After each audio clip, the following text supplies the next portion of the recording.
over the next year and a half, Lance raced under Carmichael's supervision. Lance had the stamina and strength to succeed in cycling. Doctors found that his body was perfectly suited to such a punishing sport. He's an almost supernaturally talented athlete when it comes to the ability to take in oxygen and use it more efficiently than anybody in the world.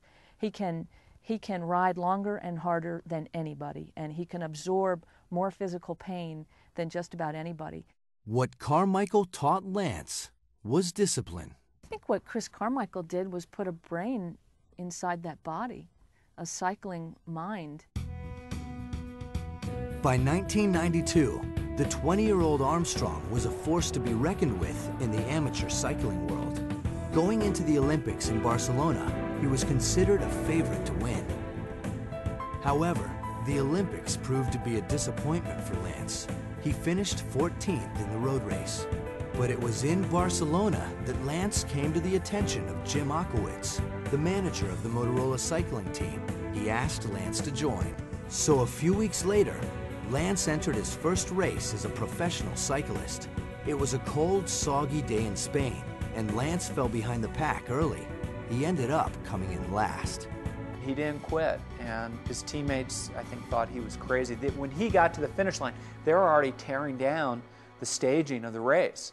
He was so far behind. The loss was devastating for Lance. Still, he kept competing and began finishing higher in the pack. But he had a lot to learn about racing. He didn't know anything about cycling culture. He was just an American athlete, American jock, if you want, he was brash in their eyes because they weren't used to seeing someone like him. He's got a middle finger that he'll use on occasion, and he's got a mouth that can be profane on occasion, and he used both of those things in the cycling world early on. The European cyclists didn't know what to make of this loud-mouthed young American. They didn't like his style, but they recognized that he could be a winner.